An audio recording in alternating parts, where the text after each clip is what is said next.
Hi, everybody. This is Sarah Mastros from witchlessons.com. This little tarot quick start excerpt video is from my Introduction to Witchcraft, 13 Lessons in Practical Spellcraft course. This is from the end of lesson 3 on divination. I hope you enjoy it. Thanks very much. Bye. So I've been talking about tarot as if everybody in the class knows what I'm talking about, but I have no reason to believe that is the case. So I'm going to teach a super duper quick start guide to tarot. Tarot is really easy to start off with, right? But it does take a long time to get good at, right? If you are new to tarot, the deck I recommend is Smith Rider-Waite for most beginners starting off. That's not the deck I started with. And honestly, I think it's not the deck most people started with, but I think most people agree that it's a good deck for beginners. One of the reasons is because as we talk about the history, you'll see it's like a really important deck historically.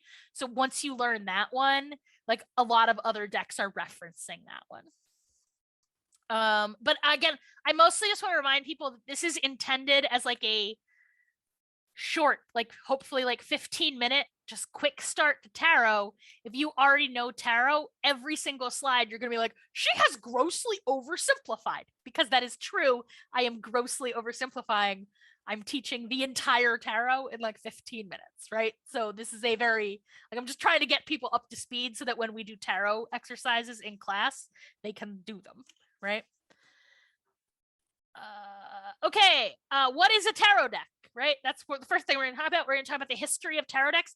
Recently on the internet, I've been seeing a lot of people say a lot of like nonsense about the history of tarot that is just like flat out just not how history worked.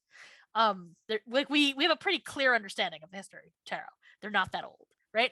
Then we're gonna talk about the fact that they do have pictures on them. So like if you're, and that's one of the reasons I recommend Smith Rider-Waite, because some tarot decks don't really have full scene illustrations on the pip cards, which are like, we'll talk about more, but like Smith Rider-Waite has full scenes on every card with like people doing things, and that makes them easier to interpret because it's just like a bunch of pictures in a row and you just like tell a story about the pictures, right? That is like a way to do it, right? There are 4 suits in a tarot deck. Tarot decks are based out of playing cards, so we're going to talk individually about like how the 4 suits work. Each suit has some face cards, right? Just like a playing cards, but it's got 4 per suit instead of 3. We'll talk about that as we go. But it also has the numbers 1 to 10. So if you understand what each suit means and you understand what each number up to 10 means, like you can just kind of put those things together to get a quick and dirty tarot reading. Like what distinguishes tarot from playing cards basically is the inclusion of something called a major arcana, which is like 22 cards that aren't in any suit, or I guess you could think of them as one big suit of their own, right? So this is sort of like what we're going to talk about in this quick start. I always like to tell you guys so you can kind of like know where we're going instead of I just start talking and like, why is she even telling me this? Right? So a tarot deck is a deck of cards. There's 78 of them. They're usually today used for fortune telling, but historically they were developed for game playing, right? And I will say in my magical circle, we play a lot of games with them, both card games and like magic games. So I'll talk a little bit about some magic games we play. There's a bunch of them in the lesson.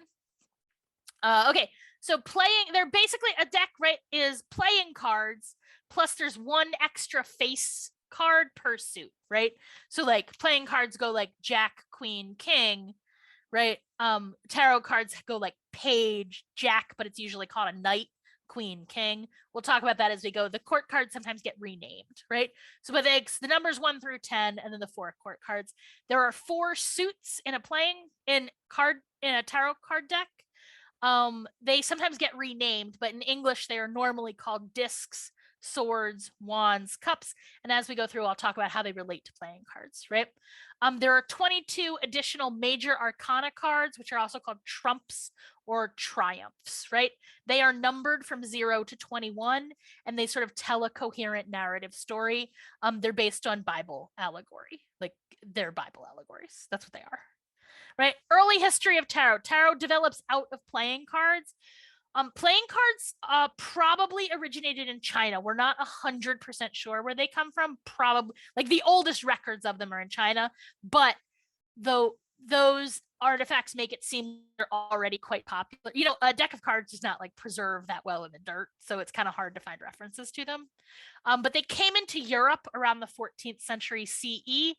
They entered Europe by way of the Middle East and India, but we think playing cards probably developed in China, right? The first tarot decks start to be developed very shortly after that as like variations on playing cards that are used to play a game called Tarotchi. Like it's a specific game. Wikipedia will teach you how to play it. YouTube will probably also teach you how to play it, right? It's not 100% confident, but that appears to have happened in Italy, right? But there maybe were earlier ones that we just don't know about. The earliest decks that we know that we know about are called the Visconti Sforza decks. They're Italian and they're from the 1450s. We don't have a full deck.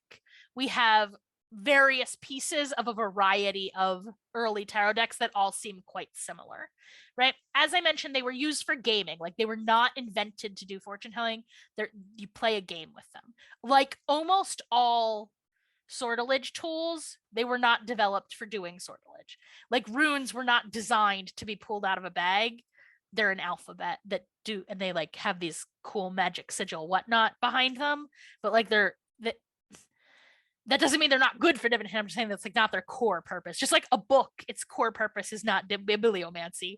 It has an actual function, which is being a book. So like tarot cards have an actual function, which is playing a game, right? But today we use them mostly for divination. The earliest deck that is like more, the Visconti Sforza are like, if you're used to modern decks, they're hard to read. They're like quite different. The trumps are not what you'd think they would be. Like they're a little tricky, right? But the deck called the Marseille deck, which is really, again, a collection of closely related decks, as you might imagine, from France, right, start to be developed around the 1650s. And those we do have some complete decks from. All of these cards start to be used for divination around the early 1700s. So like the Visconti Sforza deck was not historically used for divination because it was already out of favor before people started divining with cards, at least that we know about. I mean, maybe lots of people were divining with cards way before we know, but there's not a lot of reason to suspect that they are, right? Partly because, you know, reading with tarot cards is kind of a reading skill that it's like maybe not that obvious how to do it if you're illiterate. Like it's not a natural, like it's very different. Like looking for pictures in the clouds and telling the future from them, that's like a natural human activity.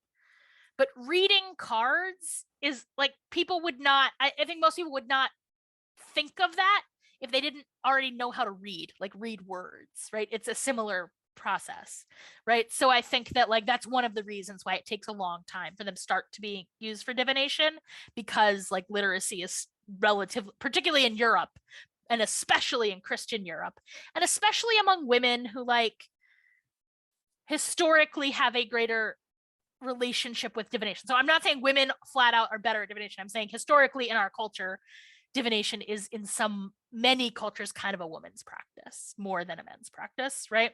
But women, like Christian European women in the medieval ages it was rare for them to be taught how to read, and this is kind of a reading skill, right? But that being said, like, you know, written history only teaches us what literate people are doing. So who knows what was happening? Like, we don't really know. The first, like, explicitly magical deck that is clearly intended for, like, doing the witchcraft is called the Attila deck from 1789. I don't know this deck really well, but it's like, I really want to learn it. This is the magician card over here, of a relatively late one. I love everything about this card. I want to be that person. I want to be the wizard. I want to be the tiny little person on the table. What is that all about? I don't know because I don't really know this deck, but I'm going to because it's dope, right? What are all those symbols? I don't know, but it's got a snake at the bottom, and I love everything that's got a snake at the bottom of it.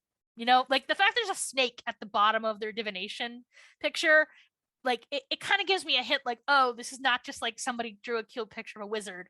Like there should be a snake at the bottom of this kind of divination. It's a serpentine skill, like the great python, the great oracle. Like I'm not saying all oracles are snaky, but all snakes are oracular. You know, the Smith Rider Waite, right, which is sometimes called the Rider Waite deck, was written, like sort of designed and written by a guy named Arthur Edward Waite, who is one of the founders of the Golden Dawn. He's an interesting fellow. You can look him up. It was drawn by a woman named Pamela Coleman Smith, who usually went by Pixie Smith, who is so cool. I cannot even. Like, I so want to just like be her friend and like just maybe like drop mushrooms in the woods and talk about magic with her. She seems amazing. And then Ryder is just the publisher, so like I don't know why we name it after him, but Smith, uh, historically the woman who actually drew the cards and like didn't just draw them on spec. I mean, like she's clearly very involved in the development of these cards. Until quite recently, this was often just called the Rider Waite deck, and her name was not even mentioned. So I sort of aggressively put her name at the front, but most people will actually go the other way. Rider Waite Smith, RWS, is a common name for this deck, but like fuck it, I just put her name first. The Thoth deck was written by Aleister Crowley and drawn by Frida Harris. Again, that is a tight collaboration between the two of them, and we often talk about it as if Crowley made it himself, but he did not.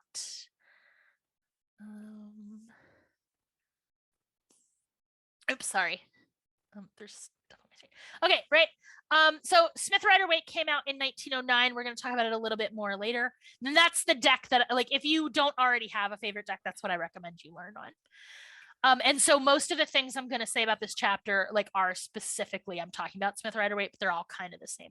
The Thoth deck introduces many changes, things that people like discuss as if they are changes from the RWS, the Smith Rider Waite deck, but they're not exactly changes. They're actually going back to more historical decks, right? So like he's gonna reorder some of the trump cards, but he's reordering them back to the way they were in Marseille decks. So I'm not saying that's good or bad. I'm just saying like he didn't just pull those changes out of thin air, which is the way sometimes I hear it contextualized, right? Any questions about tarot history?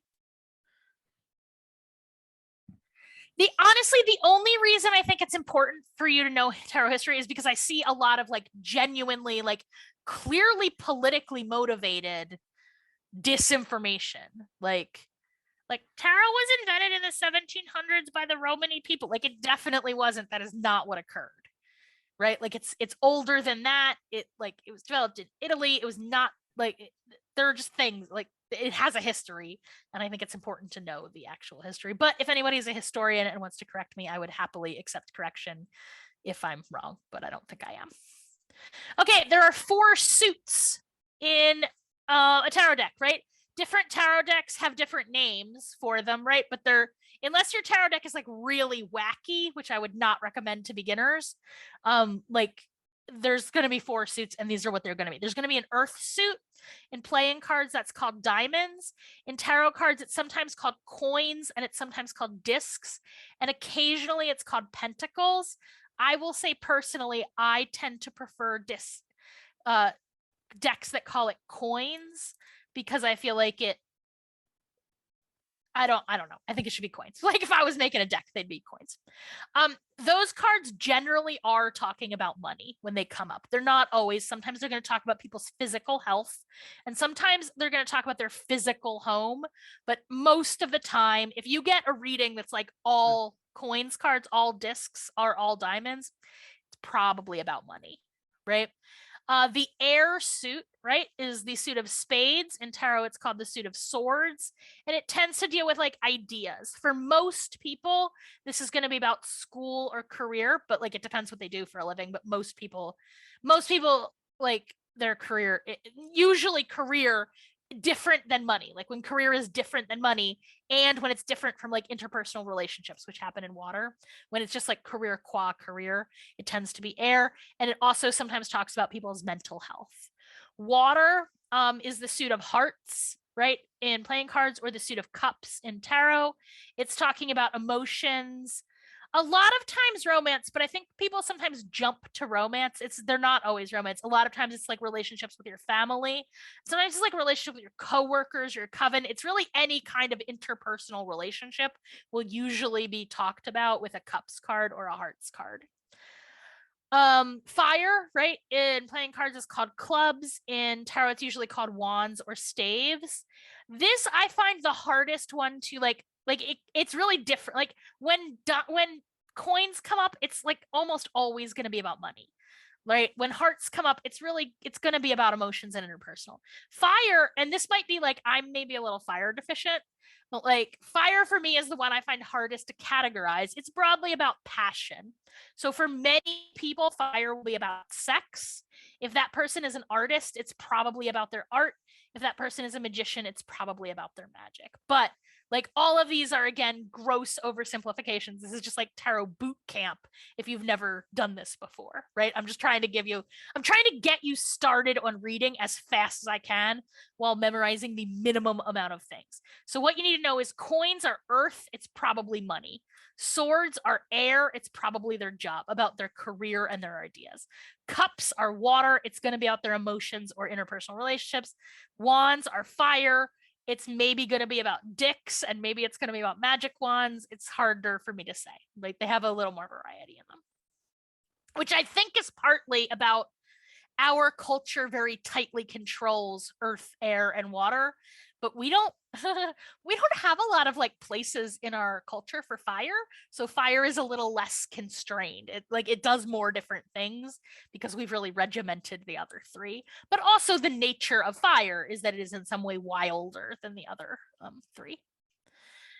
The numbers 1 through 10, they're numbers, like I'm just teaching you to count, right? So like there's different ways to talk about this, right? If you know about Kabbalah and the tree of life, you can do it that way. You like already know these 10, right? If you already know like the Pythagorean tetractys, right? Then you already know the first column. But all of these are describing the first thing, and that is that the number 1 is like the essence of a thing. So the Ace of Cups is just elemental water, right? It's not like water in relationship to anything. It's not emotion in relationship to anything. It's just emotion with like capital E. A number 2 is about polarity. It's going to be about two things balancing against each other, right? So like 2 of Swords, right, is sometimes called truce, right, because it's cross swords. The swords are like they've come against each other, right, and there's this indication that like you have two ideas that are somehow polarity, right, which with ideas often means that they are in conflict, but they've sort of stalled out against each other. 3 introduces an element of instability, right? So like you kind of like found a rhythm, like a polarity with 2, but that's along a line, and 3 comes along and poof, pushes you out to a whole plane, right? So there's like this whole new thing going on, something's changing. 4, right? You're stable again. So all the 4s are going to be about stability. The 4 of Wands, I call it the chuppah card, right? It's got like 4 pillars coming up. It often does portray like a wedding canopy. Chuppah is just the Jewish name for a wedding canopy.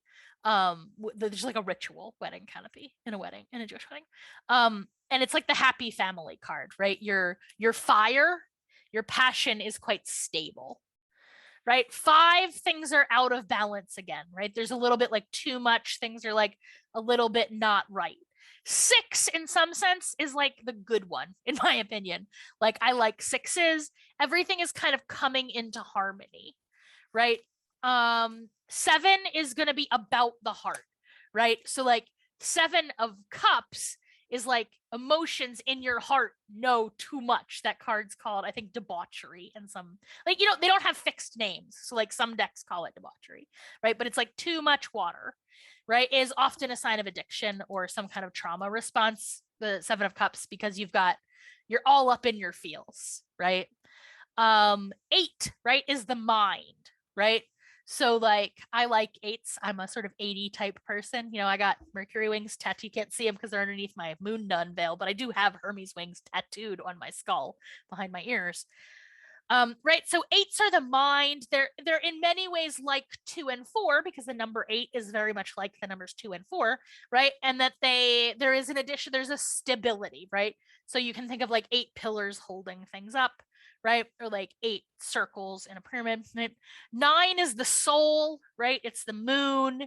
9s tend to be like a luminous quality, but they're not complete, right? So the 9 of discs is about like having money, like it's a windfall card usually, right?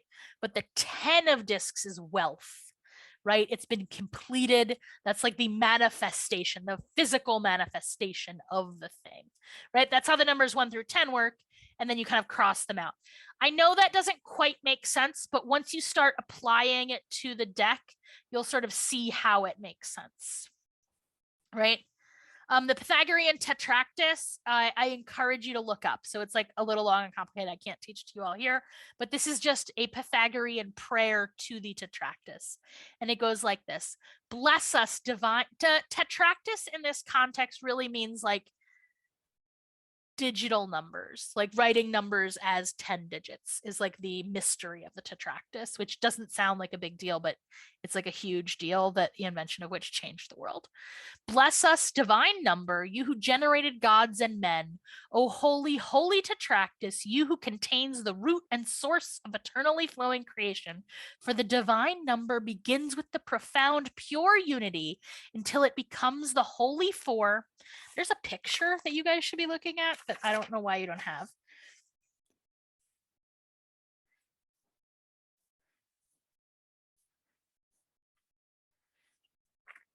This is a tetractys, these 10 things arranged in this particular way. So for the divine number begins with the profound pure unity until it comes to the holy four and begets the mother of all, the all compromising, all bounding, firstborn, never swerving, never tiring, holy 10, the key holder of all. Like he is teaching you, instead of doing calculations in like Roman numerals, which are like actually Roman numerals are a vast improvement upon what is like that's 400 years later than what Pythagoras is talking about. Like the method, like I don't know if you guys have ever actually tried to calculate with Roman numerals, but it's terrible. It's so much harder. Like the digital system, it's amazing. It really is the key holder, right, of modern mathematics, right? It gives us so much power over numbers that we would not have otherwise. So that's what he's saying: the all comprising, all bounding, firstborn, never swerving, never tiring, holy 10, key holder of all. So if you, like me, are a math nerd, I strongly encourage you to do some reading on the Pythagorean tetractys, which is like not hard research to do. Like put Pythagorean tetractys into Google and read the Wikipedia article and then keep reading. Right? So this is what I was saying before, right? You can read the pips, the number cards, just, you don't have to memorize all of them.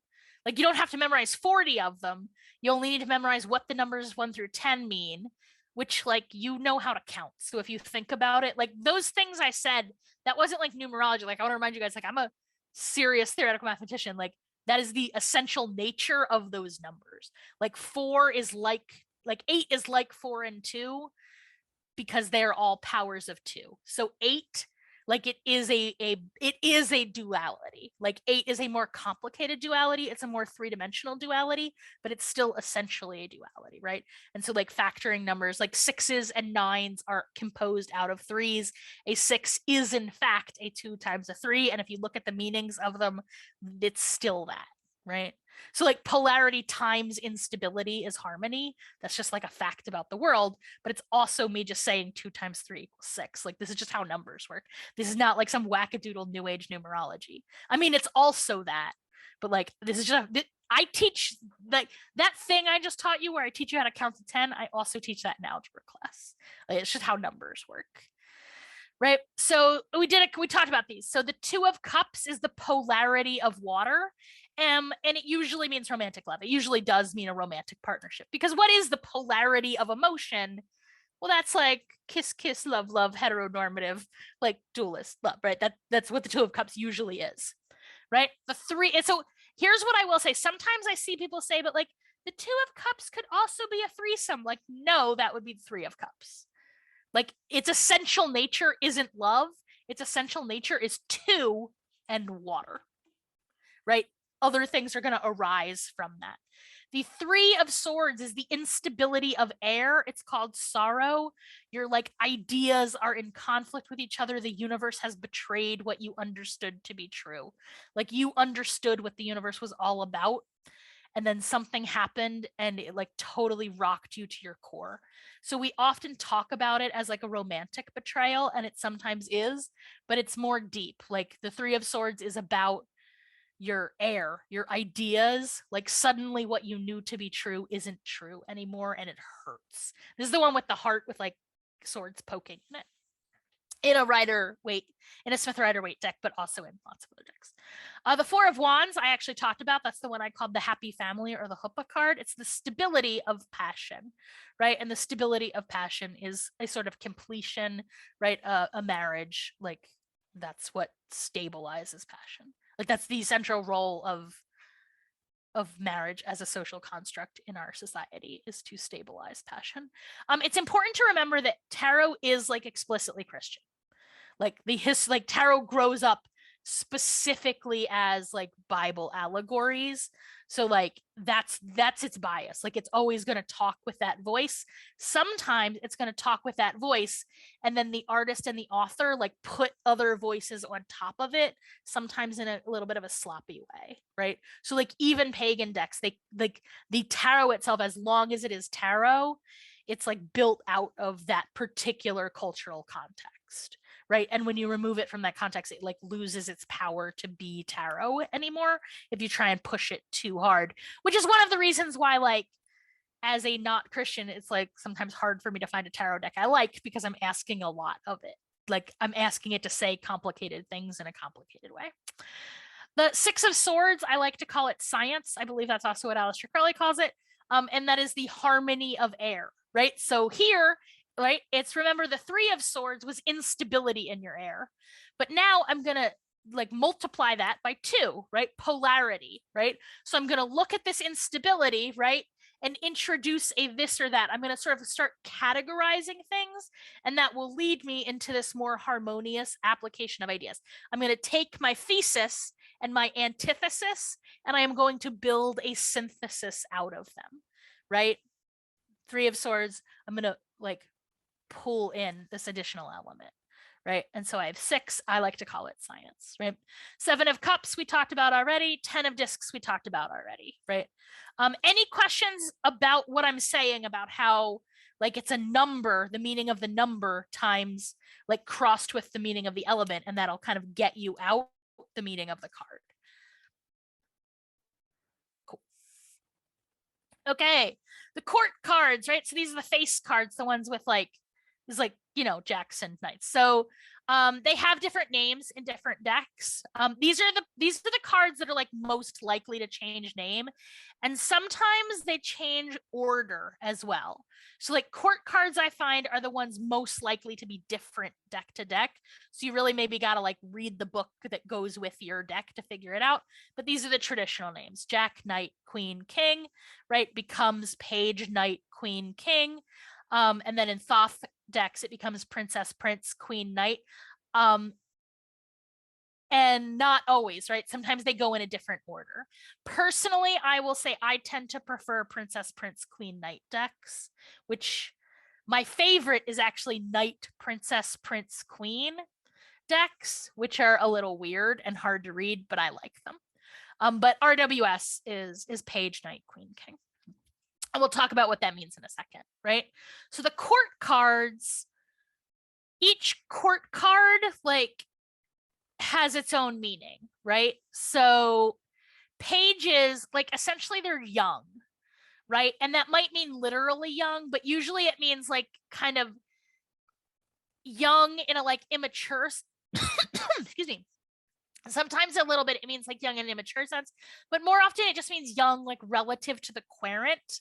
So like they might be their student or their employee even if they're older than them, right? Right, so when we apply that to interpersonal relationships, it's oftentimes their own child, right? Or someone with whom they have like sort of a parent-childy type relationship, right? And it's going to be about the relationship. Discs is probably about money. It's probably going to be their employee, or employee in sort of a like metaphorical sense, but like somebody who like is somehow, I don't mean under them in kind of a weird way, but I just mean like, you know, like it's probably about money, and it's probably somebody younger or less like sophisticated or less powerful than you, right? Swords, right? The Page of Swords is often a student, and it's often like your student. So it's not necessarily like they are a student in school. It's like someone to whom you are a teacher And you, I mean the querent, the person that the question is about, right? Wands are about passion, but a page sort of hasn't found their passion yet, so they tend to like bounce around a little bit, right? So again, I'm going to go the other way, right? So cups, knights, right, are sort of, they're a knight, like they're kind of wandering, they're like building their skill. You can think of them as like, you could think of pages as like apprentices and knights as like journeymen, right? So they're people who are like starting to figure shit out, right? So a knight of cups, it will often be a lover, right? For people whose lovers are women, lovers will sometimes often present as the queen, but like the gender of the card will not always match the gender of neither the sex nor the gender nor like the gender presentation or any of those things. They don't always match, right? So sometimes like somebody who is like definitely clearly like cis male will be like, the tarot will use a queen to describe them if that card just describes them better, because again, it's multiple choice. So like the tarot is just gonna like try and find the card that like does it best, you know what I mean? But like it only has 78 cards to pick from, and it has to like assemble some meaning out of that, right? The Queen of Cups, originally I just had mom there because like the court cups tend to be people with whom you're in intimate relationships. So originally it said mom, but I changed it to nurturer. King originally said dad, but I changed it to protector, right? But I will say the King of Cups often is people's literal dad. The Queen of Cups often is people's like literal mom, right? Or someone with whom they have like that kind of relationship. Discs are right, so employee, builder, healer, boss, right? So there are people who are building. The court cards are always people who have facility with that element, right? Like in your life. And the like sort of the higher up you get, the more facility they have with that life, the more skill they have with it, but also the more like power they have in your life, right? So your boss has a lot of control over your money, right? And your teacher has a lot of control over your ideas, right? So that's how this worked. Don't get too attached to these. Like, I had trouble writing this table. If you guys look on Facebook, you'll see I like crowd tested it. I moved them around. I revised it a couple times. Like, this is again a super quick start guide, but I will say personally, I find court cards are almost always specific people. But like the context will really make it clear who. So that table I think is like not as useful as you might think, because like sometimes the Queen of Cups is just going to be somebody who's wearing a yellow dress, just like the person in the picture. You know what I mean? Like it's not always, it's that kind of reading is like, I find court cards often benefit from like an omen style reading for me personally. So I'm not saying that's true. Really what I'm saying is I'm maybe not the best at thought. I find the court cards the hardest to read in an analytic way. In tarot, I tend to read them as like specific people, and I just look at it. I'm like, oh, well, the person on this card looks exactly like blah, blah. So it's probably about them, right? But the context of the question will usually tell you who it is. Right? Usually, again, it's a specific person relevant to the question, but sometimes it's an aspect of the querent, right? It's not another person. It's like them. It's the part of them that's that. And sometimes it's an encouragement they should be behaving, like what they should do. If it's an action, a court card as an action is encouraging you to behave like the archetype portrayed in a card, usually. Not always. I mean, it might be like it's telling you to like ask out the King of Cups or something. Do you know what I mean? But like, and you know who that person is in the context of the reading. Any questions about court cards or pip cards, minor arcana cards? Actually, that is probably one of the your descriptions of them is probably one of the best I have seen. I've read lots and lots of books, and I've used a number of different decks, but that breaks it down in a way that's very similar in some ways to the one book that I have, where it is more targeted towards being able to look at any number and in the things and identify it.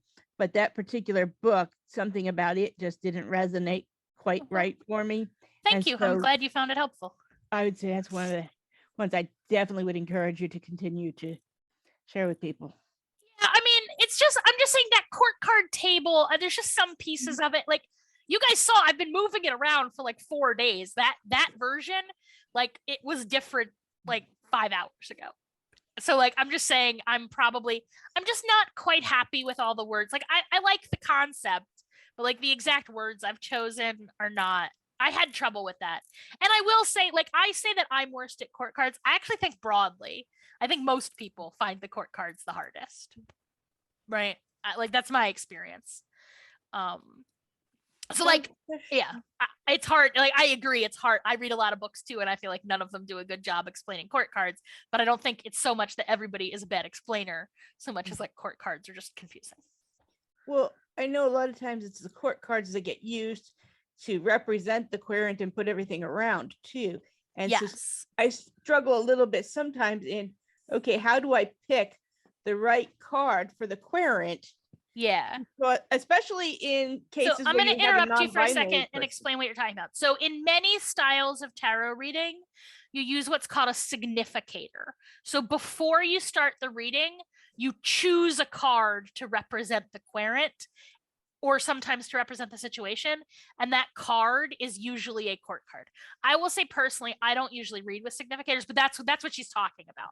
So like for people who are listening. So sorry, now ask your question or say what you were going to say. Like with picking significators, I tend to shy away from doing that per se. Yeah. Because I find, especially like a lot of my circle is non-binary individuals, and so it makes it even harder to try and figure out, okay, you have queens, you have kings, you have, the jacks and the pages. How do we put all this together with, and the hair color type of things and all that? It's like it just becomes a bit bogged down type of thing sometimes in those details.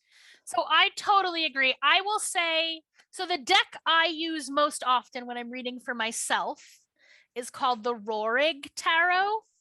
Let me just I'm just gonna like show you a couple of these cards so you know what I'm talking about. So I actually read with 2.5 decks of it mixed together in like a weird homebrew way. Let me find some with pictures. Okay. Everybody in this deck is super white and blonde, but more so when you actually look at them, there's only 2 people in this deck. All of the men are the same person. Like it's clearly the same model who is the artist. Like every male in this deck is just him. If you look at photos of him, you're like, oh, that's clearly him. But all the women are also the same woman who it turns out is his wife. So like these are clearly the same person in this card. These cards, and they're all like that, right? So like you can't always pick significators based on what people look like, right? So instead, but what I do find is that like I've been using that deck for a long time, so I know which people in my life are which card. So like even though everybody on that card is like an Aryan princess, like my BFF who is quite black, like I just know that he's the Page of Swords. I know that because every time the deck has just taught me over time that like this is the card that it uses for him. And that's why I don't pick significators. I just let the deck pick its own significator personally. But yeah, so when, historically, even still when I was learning, but this is a thing like from even earlier, I was taught to choose a significator by their gender, their age, and the color of their skin. So like a grown-up woman of color would just always be the Queen of Spades. And like, I don't do it that way. And I don't recommend anyone do it that way. But I do understand that like in a world where those 3 things like defined everything you were allowed to do, like there were really super tightly prescribed social rules that your age, your gender, and your color did kind of just determine. Like I assume it worked better in that society. Like I understand why it would work to do it that way, but I don't do it that way. And like, we still live in a world where those things define a lot of things about you, but I would prefer to live in a world where that was less true. So, but I'm not suggesting that you choose significators that way. I don't know anybody who does that. I've only ever seen that as like a historical practice. I've never seen an actual person do it that way, but maybe people do. I don't know. But even when I was young, so like even when I was learning in the early 80s, I've never seen a person do that. I think your chart actually helps a lot, though, if one were to choose significators, though. Yes, that's really how I thought about the chart. That was the context in which I was thinking about it. That was right? what I Is said. like if you're choosing a significator, which is why, but what I'm saying is in actual practice, I don't court cards even less than other cards. I just sort of read them based on like whatever seems right. Like it's talking about a specific person and the context of the question, there's like not that many people it could be.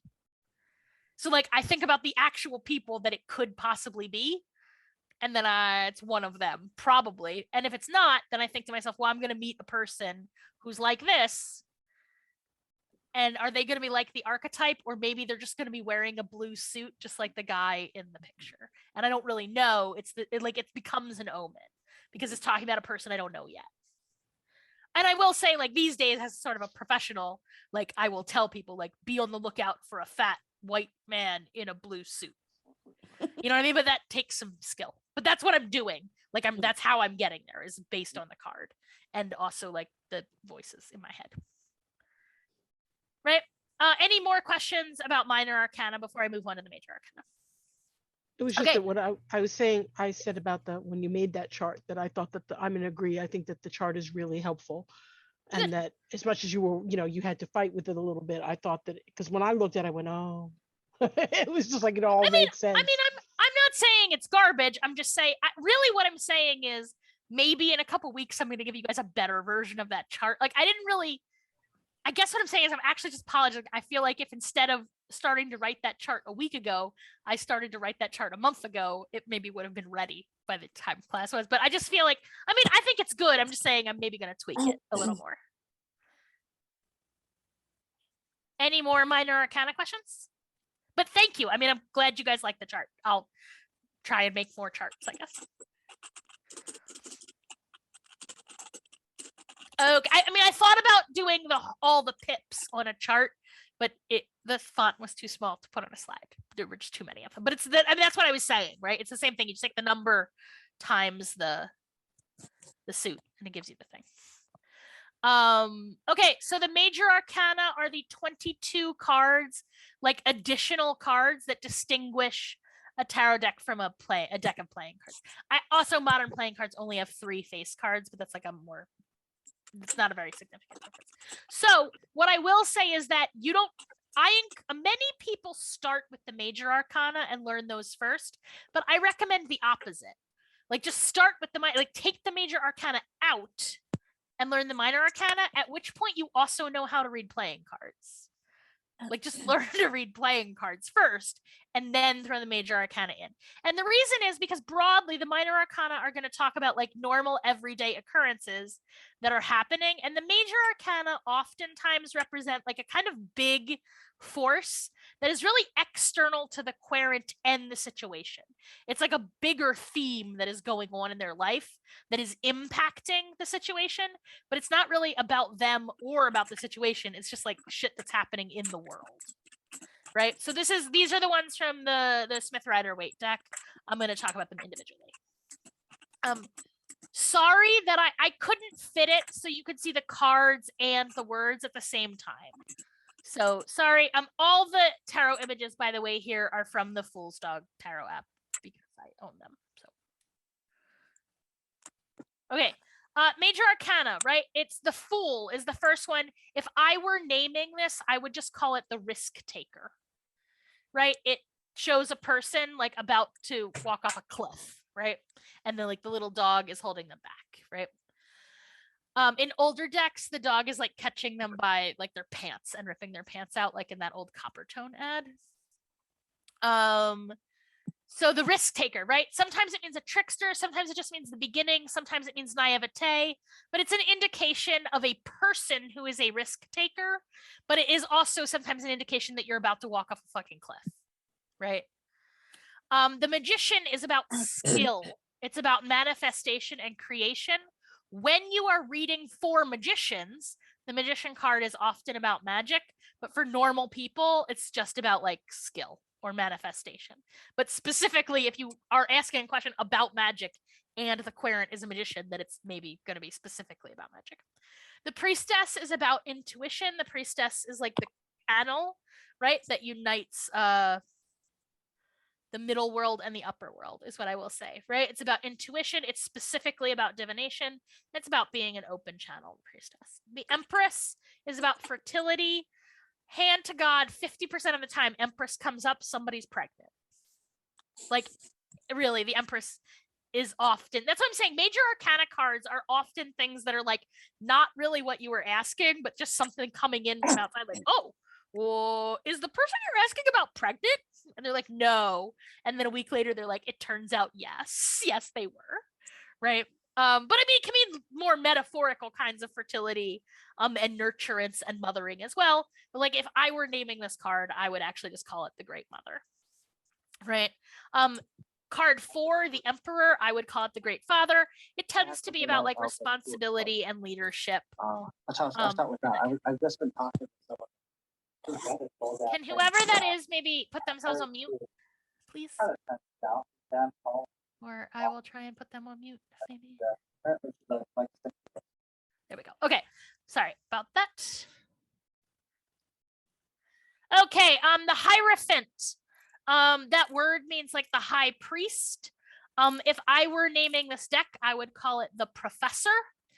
It's sometimes the priest, it's sometimes a teacher, but it's generally about like the authority of an institution, right? So it's like structural power giving you instruction, right? And like that can be good or bad depending on the institution and the context, right? So like it's not always like structural power oppressing you. It's also just like schools and, you know, that sort of thing. Government, social order, social structure, right? Next, we have the Lovers. It is oftentimes about literal lovers, but it's also about all other kinds of partnership. It's more about partnership than it is about sex, right? So like self-sex, like masturbation, would not probably be the Lovers. It's more likely to be a non-sexual, non-romantic partnership, but it always depends on the context of the question and your own relationship with the tarot. Like, I really think the best way to think about it is like, the tarot itself is your friend and colleague and ally, and it's trying to tell you stuff, but like it doesn't talk human, it only talks tarot. It only knows 78 words. So like everything it's trying to tell you, it's only got those 78 cards to do it with. So sometimes it's gonna, like, out of left field, use a card in a weird way. Like sometimes I pull a card and I'm like, oh, well, this is I pulled a card one time for a client and I did not understand. The question was about like which job they should take. And I finally just gave up. I'm like, I don't understand why this card is here. So I'm just going to tell you, like, here's all about this card. Blah, blah, blah, blah, blah. And you're going to have to, like, you know, these two jobs. So whichever job that sounds like. And they wrote me back and they're like, see how the card has a mermaid on it? Well, that's the logo of one of the restaurants. So I think it means that one. Do you know what I mean? Like the tarot used it in a non-traditional way. It actually didn't mean, I don't even remember what the card was, like, because it's not a deck I usually use. I don't think it wasn't even like the 4 of Cups. It was just a mermaid, and it was a mermaid. Like they sent me the logo, and it was like exactly the same like shape of a mermaid as the one on the card. Like her tail was in the same position. So like as soon as they saw it, they knew that that's what it was. But this was like an email reading, so like they couldn't tell me that in person, right? And that's what I mean about like sometimes the tarot is just gonna like, it can only use the words it has, but it's gonna, unless you've pissed off your deck, like it's gonna do its best to like communicate that to you, right? Excuse me. I have like a sneeze that won't come out. The Chariot is almost always, in my experience, about literal travel, but sometimes it's about like other kinds of more metaphoric, like momentum or moving forward. When it's upside down, I always read that as like the specific phrase, going nowhere fast. Like your wheels are just spinning when the Chariot's upside down. Card number 8 is called Strength. Sometimes it's called Lust.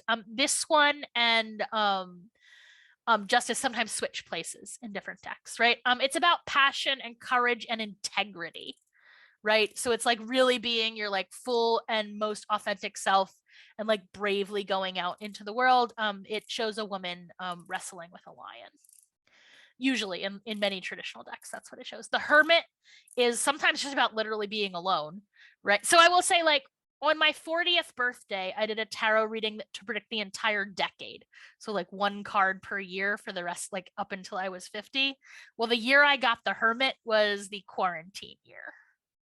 Like that was 2020 was my Hermit year. My birthday's in February, so my years line up pretty well with calendar years, right? So a lot of times Hermit is just about literal loneliness, but it can also be about like wisdom and insight. The Hermit is like holding a lamp out in front of him, showing the way, but he's like retreated into the wilderness to seek wisdom on his own. The Wheel of Fortune, right? Like sometimes you go up, sometimes you go down. It indicates luck. A lot of times in tarot reading, I find that decks will use the Wheel of Fortune to just be like, well, it's up to fortune. Like, I can't really predict that. It's not fixed yet in time. Like, I can't predict it. Reply hazy, try again later. Like, there's not enough data to predict because the future is, for that particular thing, like very much up in the air still. I find that the Wheel of Fortune often means that, but it can mean other things too, right? And again, sometimes it means quite literally, like gambling. I guess if somebody was going to appear on the TV show Wheel of Fortune and I did a tarot reading for them and did not receive the Wheel of Fortune, I would assume I was just bad at my job. Like, right? Like, that's what I mean. Tarot cards are often pretty literal. Justice card is usually about cause and effect, right? Sometimes it's about a court case, like a literal court case. A lot of times it's about ethics, and a lot of times it's about vengeance, about like getting justice for yourself, right? But in its most essential form, it's just saying like this is the effect of this happening. Like, this is the just outcome, like the predictable outcome of this thing happening. Like, that's just the equal and opposite force that balances it out. Justice. The Hanged Man shows a man like hanging from his foot like this. It's a Jesus allegory. Like, it means a challenge, an initiation. It means like acquiring insight via suffering. So that reading that I did, I am in a Hanged Man year right now, which, by the way, was not like I had 2.5 full decks actually. So like I got a lot of major arcana cards for like like statistically an unusual amount, right? But I have just started my Hanged Man year, which is like, okay, I'm a nun, I can do that. Like that's fine. Death, right? A lot of people will be like, the death card doesn't mean somebody's gonna die, but like a lot of times it does. Like, if the tarot cards if the deck's trying to tell you somebody's gonna die, it's probably gonna use the death card to tell you that, right? But sometimes it also means like more metaphoric deaths, right? Endings and transformation.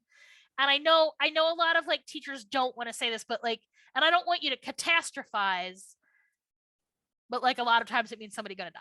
Like it does often mean that, right? Temperance, this isn't Sarah, yes. can I share something right quick about that Sure. death card? Please. So lately, every morning when I do my sit, I do a little meditation, whatever, and the Hecate mantras and all of that. Sure. And I want to get more familiar with the tarot in terms of my interpretations, because like Sure. I get confused when I try to read the books. So I've been drawing a card, and every morning, just like something to contemplate, something to percolate on for that day. And one day, a few days ago, I think it was Monday, I sat down and did my thing. And later on in the day, as soon as I was done with my meditations, the next thing I had to do was to sit down at the computer and write a process paper for my grief and bereavement class. And the topic I had chosen that I was like planning to write about is what is death? And I was gonna like write my thoughts and everything. And homeboy showed up. Yeah. Of course he did. That's what I mean about like the tarot's often like pretty literal. Like, yeah, like which was great because it gave me an intro for that paper to be like, I sat down today and drew it. The death card. Let's talk about the symbology. Yeah, no, it was perfect. It was wonderful. Yeah, exactly. And that's also what I mean about like I mean, I know, like, I don't sound patient. It's like, good job, right? That's the exact thing I'm telling people to do, right? Don't ask, like, what does somebody have to tell me? Like, ask, like, what should I be paying attention to today? You know what I mean? Like, you're getting excellent results because you're asking a good, specific question. Another Well thing done. that happened is Yes. 2 days in a row. Today's the second day in a row that the Empress has shown up. So, I wonder if someone's pregnant. Well, I mean, that does Maybe. happen. Like, it Yeah. could be lots of things, right? Yeah. But it could also be, you know, that you are being encouraged to be more fertile. Like, not necessarily in a literal way, right? But that you are being encouraged. Like, what you should be paying attention to today is like growing new things that didn't exist. I also associate her with sexuality too. Yeah, definitely. Yeah, for sure. I mean, I guess if you're into, yeah. I mean, If you're into ladies, but I mean, not just ladies, but like that particular kind of lady, which is like the kind our but I society think, tells us like, to be I into. think she's Yes, a symbol totally. of I sexuality. agree. Not necessarily like I probably wouldn't. I probably not my thing, but whatever. Right? Yeah, same. I mean, right? Yeah. Symbols. Yeah, no, she definitely can be a symbol of that, particularly in the like more romantic end of it.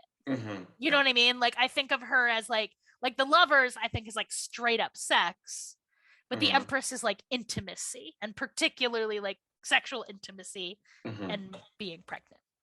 Yeah. Yeah. And the results thereof. Exactly. Both in literal and like more metaphoric ways, right? Yeah. It's like collaboration bringing fruit to something. Yeah. What is that? What is that word? Fecund? Yeah. Exactly. Yeah. But I will say, in my life, whenever the Empress comes up, I'm like, is your wife pregnant? And they're like, no, but she was. But she was. Yeah, I mean, really, like, it comes up a lot. Go on. I mean, even sometimes, like, I'm reading for gay men, and I'll be like, is somebody pregnant? And they're like, definitely not. And then it like turns out their sister's pregnant, or like they're about to adopt, or like, I mean, a pretty literal, like. Well, this past Christmas, I got a Shiva Lingam rock for my sister-in-law, who I know is trying to conceive, but but she hasn't communicated to us, so I didn't like know what was going on, if they were having trouble or where they were at. I hadn't talked to them in a minute, so I like pulled her off to the side because my brother is hardcore Christian and not interested in this kind of woo-woo. So I pulled her aside and was like, hey, I don't know where you're at, but I'm going to give you this. It's for fertility, whatever, put it near you, do what you want with it. You're welcome. And then the next day they announced that they were pregnant. Well done. Yeah. Retroactive. Yeah. So I told her to hold on to it anyways, just in case. I would imagine they also promote healthy pregnancy. Like, my experience is anything that promotes fertility also promotes healthy pregnancy. So like we were saying, right, the Empress is often like sort of romantic and intimacy, right? And like family building kind of sex. Lovers is sometimes just like straight up sex, but it's also partnership between people, right? But the Lovers does almost always a partnership between two people, right? If there's more than two people, my experience is there's normally a different card for that. Oh, we already did these. We're further than this. Hangman, Death, Temperance. Death is where we were. Temperance, right? So temperance is not temperance like not drinking alcohol. It's temperance like tempering a sword, a new forged hot sword in cold water, right? It's building strength with the union of opposites, right? So it's about like balance and alchemy. Personally, of all the major arcana, I find temperance to be the hardest one to explain. And like, I understand that is a fact about my temperament. I'm not well tempered. Like, I am perhaps a little given to extremes, and like the calm balancing of things is a thing I work really hard on, but doesn't necessarily come natural to me. The Devil is usually about bondage or oftentimes literal addiction. But it's sometimes also used for spirit communication. So like, if the person you're reading for like is a spirit speaker than like the devil. If every time I ask a spirit, like, what is your preferred method of communication, it just puts down the devil. Like, it just means like direct spirit communication in my experience. Like, but in normal contexts, it usually means bondage or addiction. It's just like, we're all witches here, so I'm sometimes throwing out some extra witch meanings, right? Tower, it's bad. There's really almost no, I mean, unless you're doing a reading as like, what will happen to my enemy? Like, I know there's no bad cards, but like, come on. If I had pulled a tower year in that decade reading, I would have started looking for ways to change it. Like, nobody wants the tower, right? That being said, like, the overwhelming energy of the times we are currently living in is the tower. So this is the Tower of Babel, is what's pictured, like being flung down to the ground, right? It's a system that is undergoing collapse. And like, look, I am not a huge fan of our current system, right? Like, I would like to watch patriarchy fall, but I live in that tower and it's falling on me, right? That's the message of the tower, that like systems are coming to an end, and oftentimes the systems that are collapsing, the tower that's falling apart, is a thing that should fall apart, but you're like in the falling tower zone, like it's falling on your head. So when you see a tower in a reading, in my experience, like the next question you should ask should be like, how can I start preparing now to get through that as well as possible? But it's a bad news kind of a card, almost always. That's one of those that it's like, oh, you got the tarot reversed. That actually means a little bit better things than right side up. Yeah, so I will say tower reversed for me generally indicates that like things are teetering, but like not actually collapsing. That's how I would generally read it, which is sometimes good and sometimes bad. Like, it, you know, but usually. Interesting. I agree. Generally, I generally interpret reversals to say that like the energy of that thing is present but not fully manifest. Interesting. I had always seen, and it's always seemed to resonate somewhat, that, you know, the catastrophe has just happened. It's rebuilding type of energy. Yes, yes, I agree. It can mean that as well. Like, either the catastrophe has been avoided or that it's already on the ground, right? So like the energy of the catastrophe is still present, but it's not actually occurring right now. And I agree. I framed that as if it was in the future, but it can also be in the past. I agree. Absolutely. And the context of the reading generally will tell you. I'm always hesitant to say a card means anything outside of a context. You know what I mean? Like single words, it's hard to say what they mean. There's a context of the other cards, but also a context of the question. And that's why it's so important to have a real question, because otherwise there's not enough context to interpret the answer. Right? I've also had tower come up as in the context of like sudden upheaval. That's not necessarily bad, just like major big change. Major big change. Yeah, I guess that's like, true. Especially unexpected. Something that was not planned for. I'm a bit of a control freak, so I feel like giant upheaval, unexpected is a bad thing. Like, it's a catastrophe. I'm not. Yeah, I don't like that shit. Even when it's I had a reader pull a tarot card right next to, I forget which one it was, but it was right next to like 3 pentacles or something like that. And what came to her was, there's going to be a sudden change, and you will have it will bring you lots more money. Right. And you're not going to see it coming. And like that was, and which was infuriating because of like, then I tried to figure out what it was. Right. Which like the whole point is you will not see this coming. It will be unexpected and it will bring you more money. Right. And lo and behold, a week and a half later, I got a call for a job, the job I currently have now, 4 years later, that gave me much more money, was a much better job that I didn't even apply for.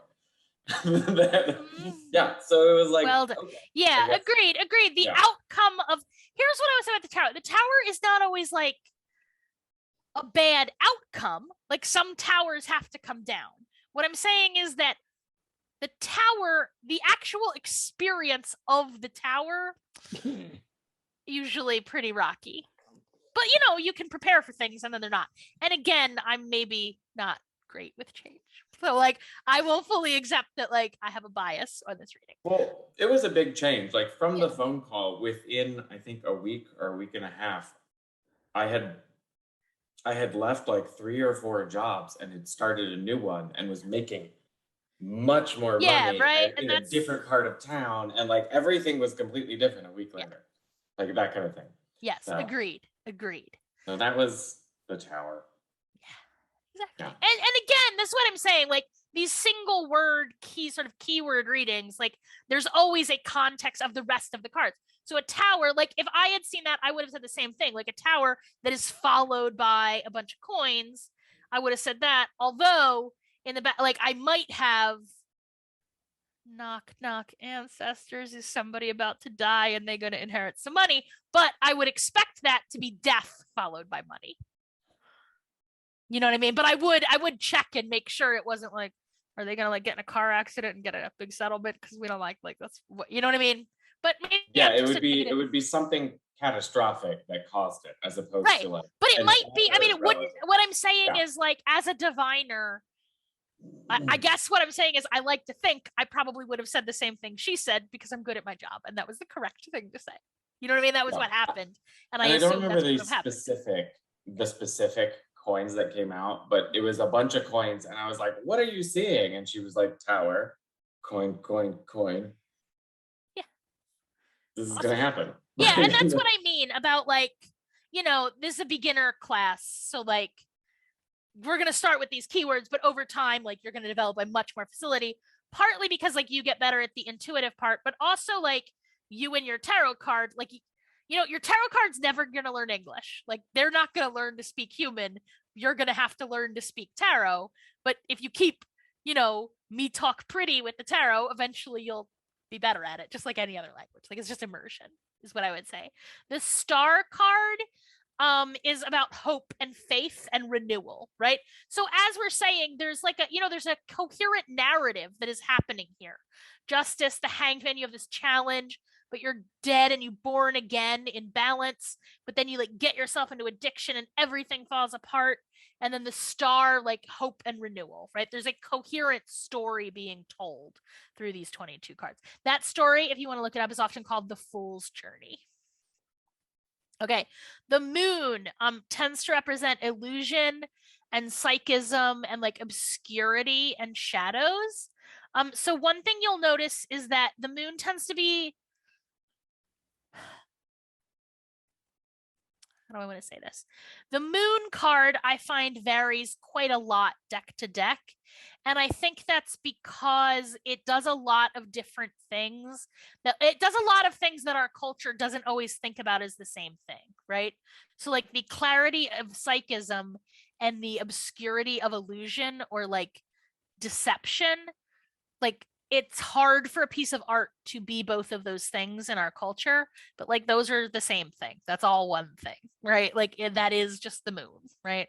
So, but I find moon cards really vary quite a lot deck to deck. And so moon cards, sometimes you need to sort of look at the specific deck you're looking at.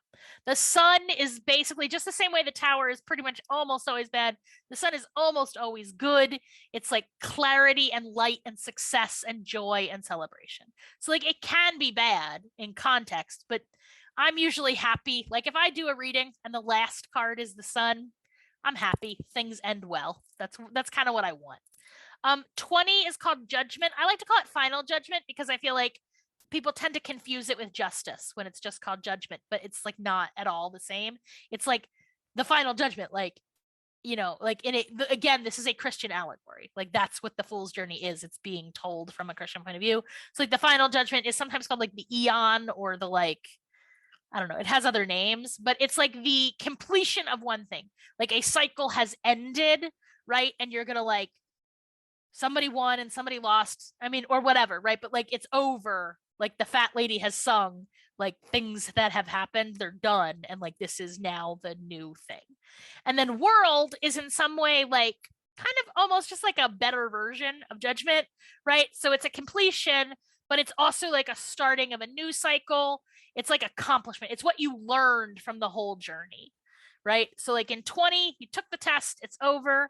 But in 21, like that's what you got out of it. It's what you learned. It's the big picture and like the integration of what happened.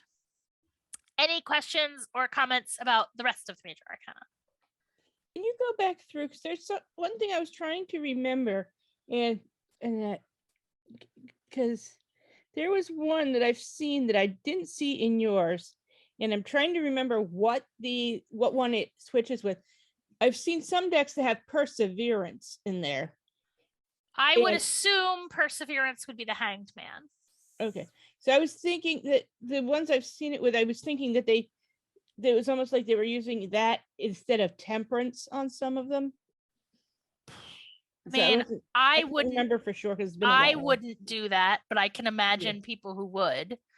But like, if I had a card named Perseverance, it would be the Hanged Man. But I understand, like, it might be temperance. I don't recall ever seeing a deck like that. Yeah, I wasn't sure if it was great. temperance or strength that they were using it for, but because I stopped using that particular deck. I mean, perseverance could be strength, I guess. Like I mean, what was on the card? Like, what was the picture? I can't remember. It's been so long. I stopped using that deck. It was one of those things where there were several things in the deck that just didn't resonate right for me. Yeah, right. So I lost a card, and so it was like, okay, well, that deck doesn't want to be used anymore. Yeah, right. So I can't really say what that would mean, but I would assume it is just a different name.